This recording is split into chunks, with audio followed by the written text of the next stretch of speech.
Here's the big challenge of life. You can have more than you've got because you can become more than you are. That's the challenge. And of course the other side of the coin reads, unless you change how you are, you'll always have what you got. I have found in my experience that income does not far exceed personal development. Now sometimes income takes a lucky jump, but sure enough, unless you grow out where it is, it'll usually come back where you are. Life has strange ways. If somebody hands you $1 million, best you become a millionaire quickly, so you get to keep the money. Otherwise, sure enough, it'll disappear.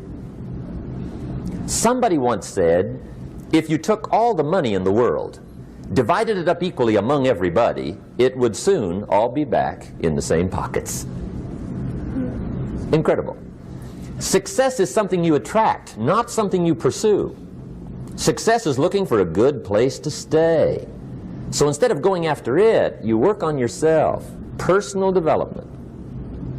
See, the major question to ask on the job is not what are you getting. The major question to ask on the job is what are you becoming? See, the big question is not what am I getting paid here. The big question is what am I becoming here? Because true happiness is not contained in what you get. Happiness is contained in what you become. So that's our major subject for tonight, personal development. Of all the assignments Mr. Schoaf gave me at age 25, this was probably the most difficult. In fact, I'm still working on this one. I think it's an unending challenge to see what you can become. The next subject is called basic laws. And it's good to study the basics. And I call these basics primarily because they come from the Bible. Now, I'm not a theologian or a minister, and that'll be apparent. But Mr. Schoaf taught me that the Bible was a good textbook for ideas and stories and success equations, how to live the better life. I found out that was true. He also taught me that the Bible is as practical as it is spiritual, and I found out that's true. If you look at your bank account and your income and you're not happy, there are several places in the Bible to check to see what the heck's wrong so you can make the changes. And we're going to cover some of those tonight, called basics. Okay. The next subject is my favorite, setting goals. Mr. Schoaf taught me how to set goals. What a favor that was. One morning at breakfast, shortly after I met him, he said, Jim, let me see your current list of goals and let's go over them and talk about them. He said, maybe that's the best way I can help you get a better direction started. And I said, I don't have a list. He said, well, is it out in the car or home somewhere? I said, no, sir. I don't have a list anywhere. He said, well, young man, that's where we got to start. He said, I can tell you right now, if you don't have a list of your goals with you, he said, I can guess your bank balance within a few $100s. Which he did. And that got my attention. I said, you mean my bank balance would change if I had a list of goals? He said, drastically. That day I became a willing student how to set goals.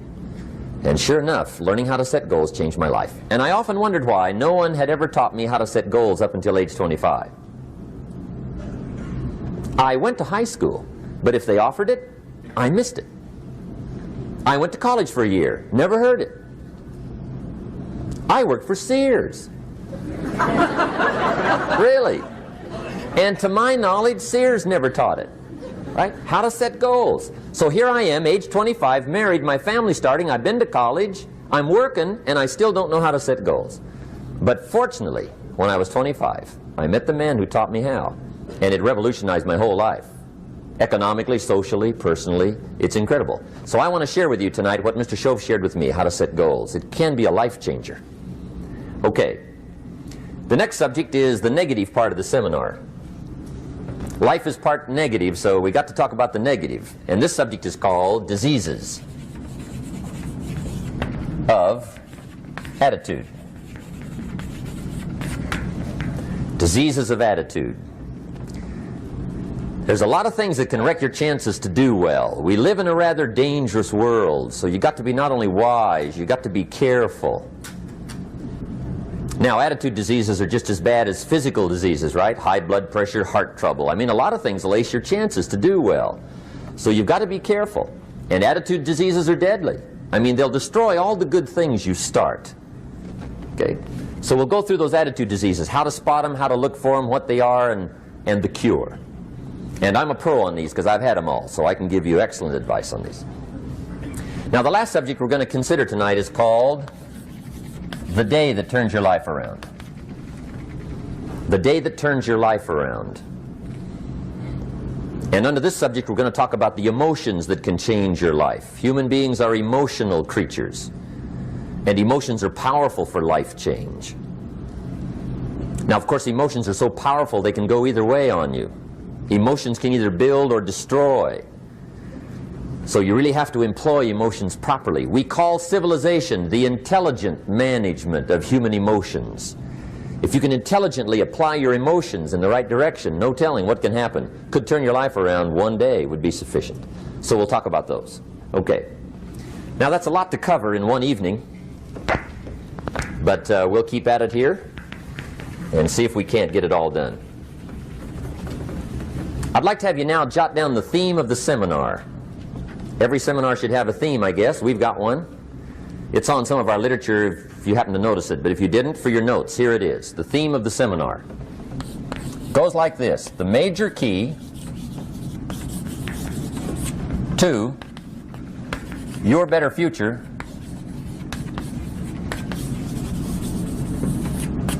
is you. That's the theme of our seminar tonight. The major key to your better future is you.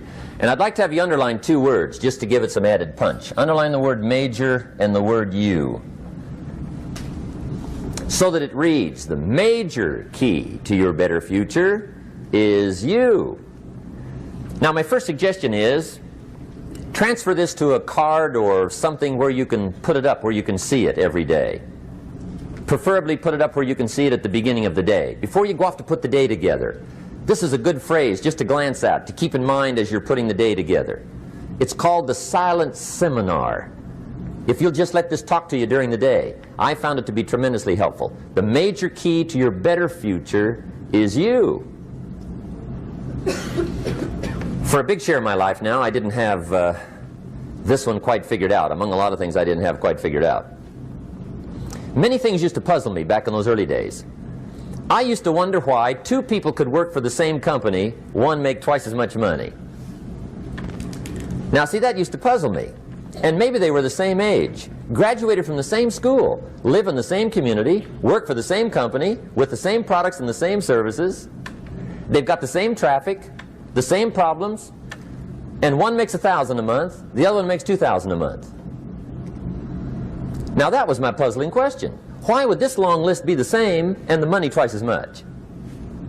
I asked, what's the difference between $1,000 a month and $2,000 a month? And I don't mean $1,000 a month, right? I could figure that out. But what makes the difference? Why would one person do twice as well, 3 times as well? Speaking economically. Now, I know there's more than one way to do well. I understand that. But in this little narrow area called compensation, what's the difference? Well, back then, with my faulty thinking, I'm trying to reason it out. I thought, well, maybe time makes some of the difference, right? Some people do better because they have more time.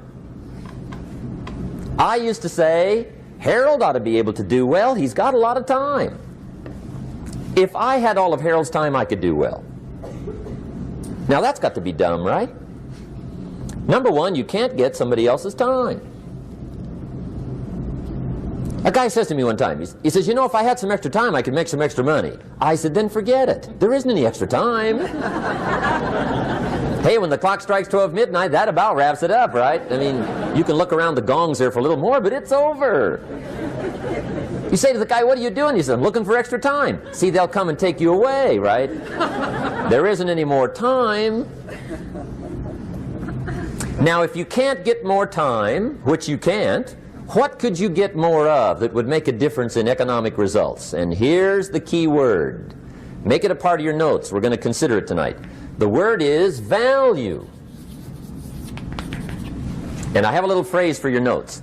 Value makes the difference in results. Value makes the difference. You can't get more time, but you can create more value. Now here's the first lesson of economics. Everybody should learn it from the time they're old enough to understand what a dollar means, how to earn one, how to get one, how to keep one, what to do with it. First lesson of economics. We primarily get paid for value. That's lesson one. Bringing value to the marketplace, that's how you get paid. You don't get paid for the time. I know it takes time to bring value to the marketplace, but you get paid for the value, not the time. Now, since that's true, here's one of the key questions of the evening. Is it possible to become twice as valuable at the marketplace and make twice as much money in the same time? Could you become 3 times as valuable? Make 3 times as much money in the same time? Is that possible? The answer is yes, if. And it's always if, right? Life is known as the big if. Harry Truman once said, life is iffy. How true. And here's the big if we're going to consider it tonight. It's possible to do much better at the marketplace if you go to work primarily on yourself. And that's the theme of our seminar tonight. Learning to work primarily on yourself. People have asked me for the last 24 years, how do you develop an above average income? And the answer is, become an above average person. Develop an above average handshake. Some people want to be successful, they don't even work on their handshake. As easy as that would be to start on. They let it slide, they don't understand. Develop an above average smile. Develop an above average excitement. Develop an above average interest in other people. Develop an above average intensity to win. See, that'll change everything. Probably one of the most frustrating experiences in life is looking for an above average job with above average pay without becoming an above average person. It's called frustration.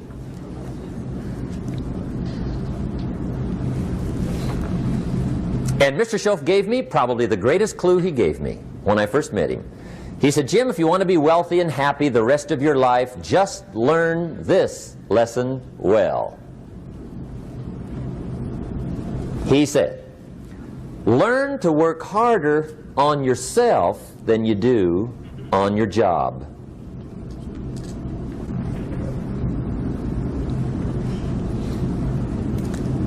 Then Mr. Schoaf gave me probably one of the most important clues among so many things he taught me, but this was in those early days.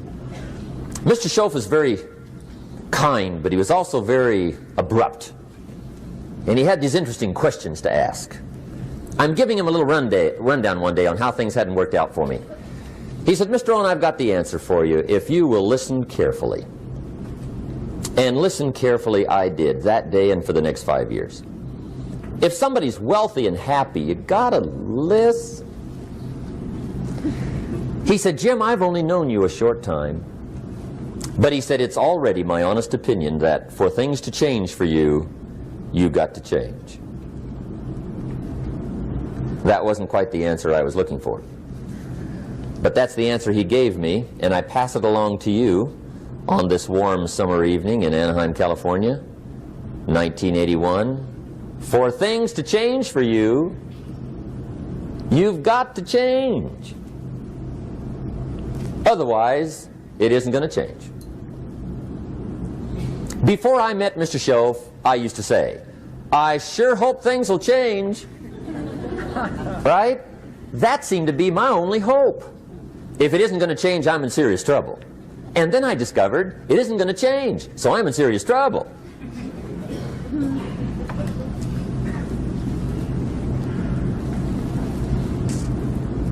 See, I can tell you what the 80s are going to be like. You have dropped into the right place. I did a seminar one time for Standard Oil executives and management in Honolulu. And we're having a conference one day on this big conference table. And one of them said to me, Mr. Rohn, you know some fairly important people halfway around the world. What do you think the 80s are going to be like? I said, gentlemen, I do know the right people. I can tell you. So they all listened very carefully. And I said, gentlemen, based on my wide experience, I can really honestly say to you, in my opinion, in the 80s, it's going to be about like it's always been. Aren't you glad you came? That's inside. I don't pass that around just everywhere. Now, of course, I said that to make a point, but I also said it because it's accurate.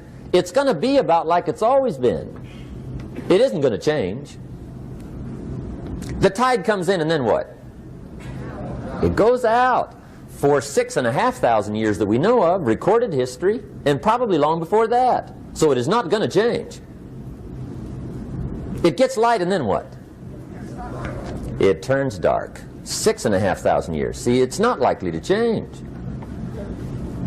And we're not to be startled by that. If the sun goes down, the guy says, what's happened, what's happened? It means he hasn't been here long, I guess, right? It always goes down about this time. The guy says, well, I don't like that arrangement. Well, you got to talk to somebody besides me, right?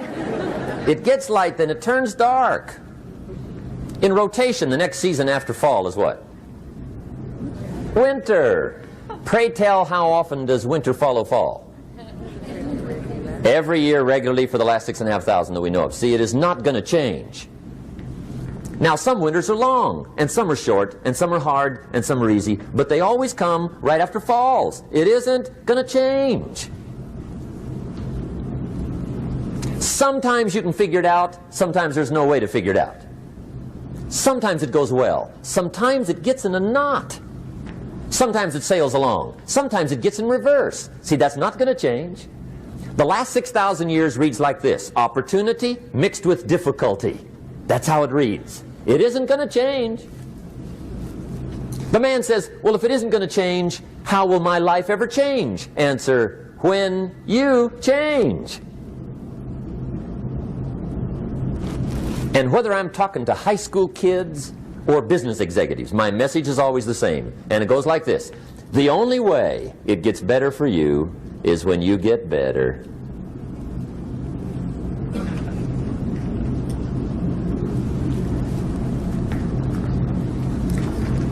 Let me give you the 4 major lessons in life to learn. Here's 4 majors. It's good to study the majors. In our weekend seminar we teach. Some people don't do well because they major in minor things.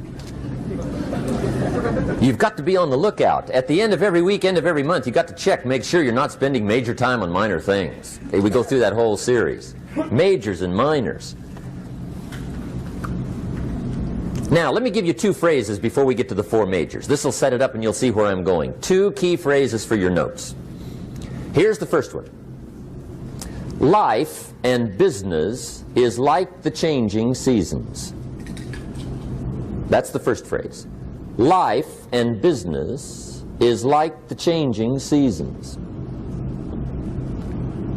One of the best ways to describe life, it's like the seasons.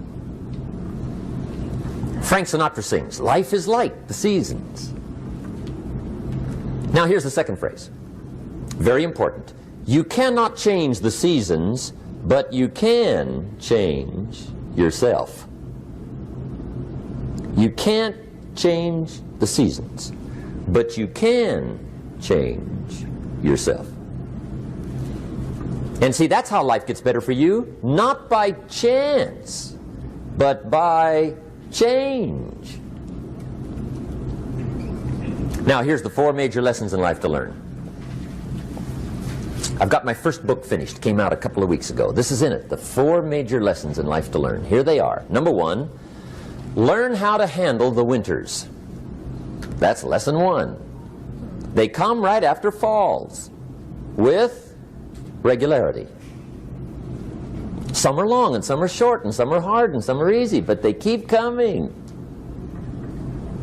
You must learn to handle the nights. They come right after days. You must learn to handle difficulty. It comes right after opportunity.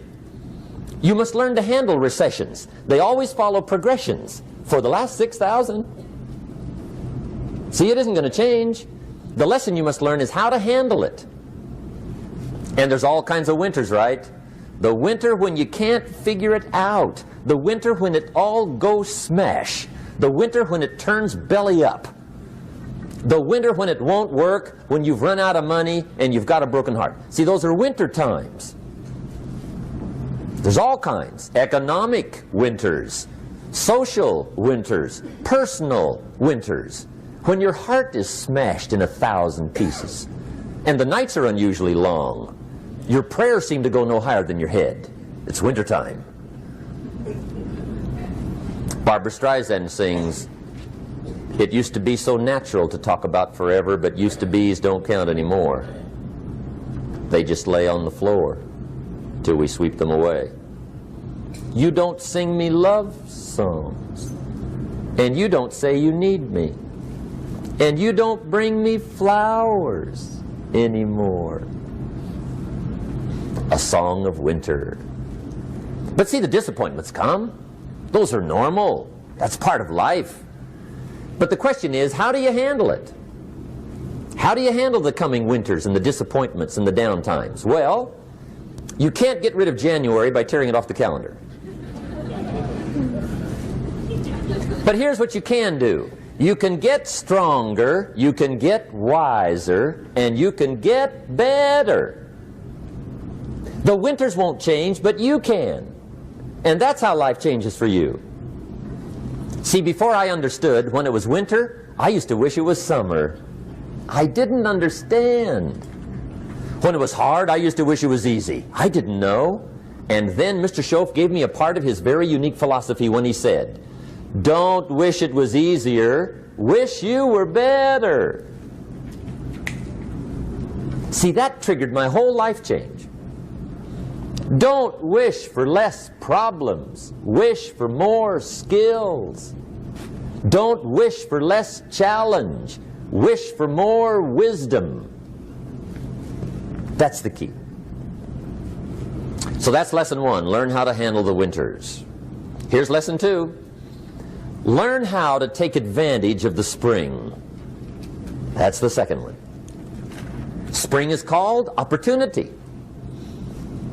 And spring follows winter. What a great place for it. If you were going to put it somewhere, that'd be the place to put it, right after winter. And pray tell, how often does spring follow winter? Every year with regularity, 6,000. You can almost count on it. See, opportunity always comes. Days follow nights. Isn't that terrific? Opportunity follows difficulty. But here's what you must learn to do. Underline these two words in that key phrase. Take advantage. Underline those two. You must learn to take advantage of the spring.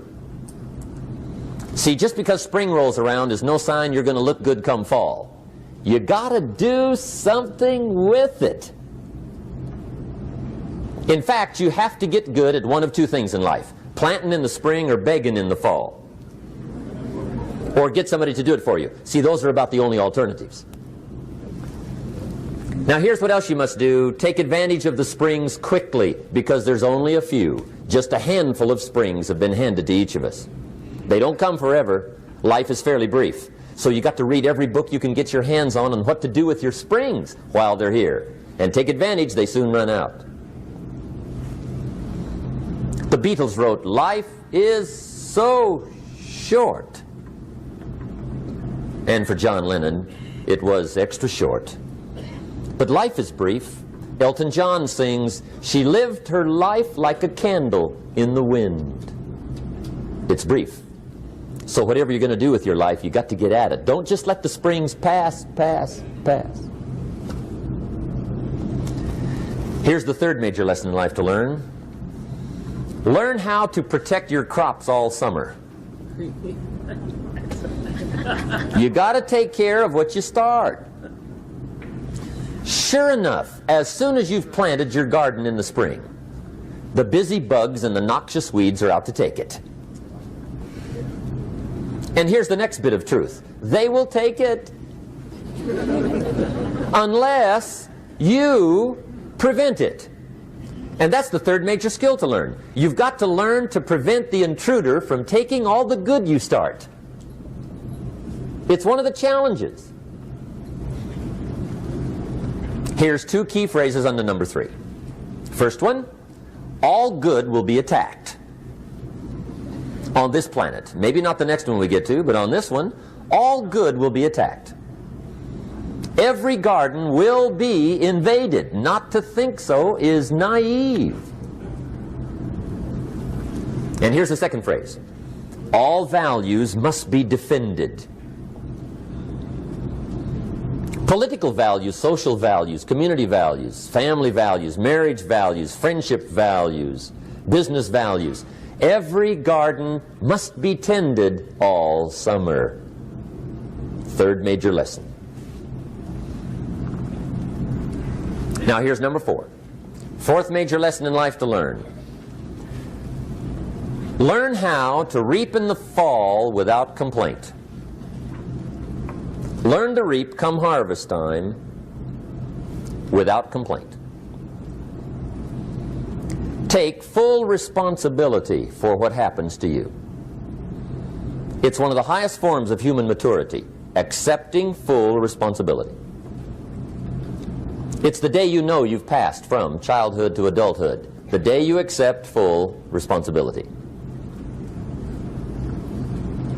And another note, learn to reap in the fall without apology. Without apology if you do well, and without complaint if you don't. That's maturity. I used to have that long list of reasons why I wasn't doing well. To explain. You got to explain, right? Otherwise you're going to look bad. I used to have this funny list called Reasons for Not Looking Good.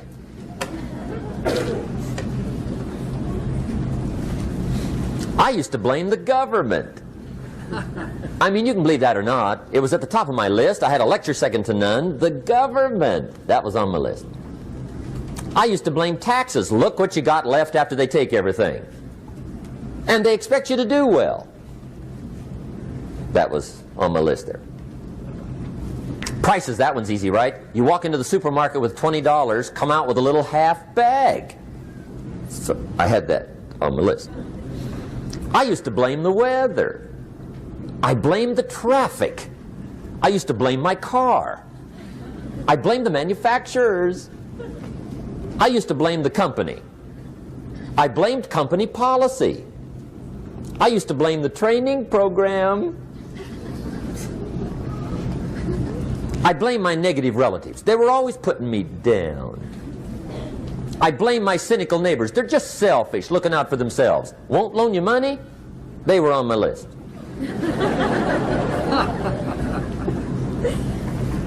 I used to blame the economy.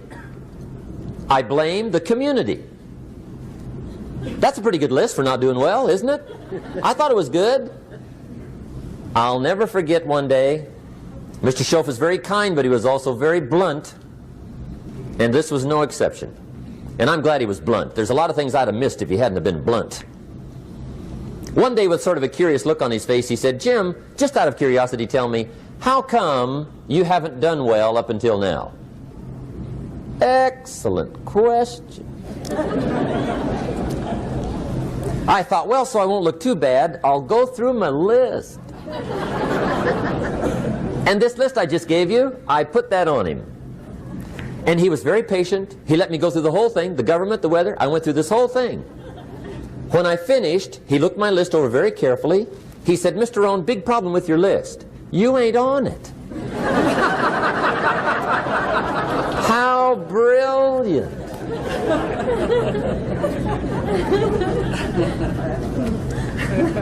When I went to work for him a few months later, I learned very quickly to tear up my list, reasons for not doing well, and I threw it away.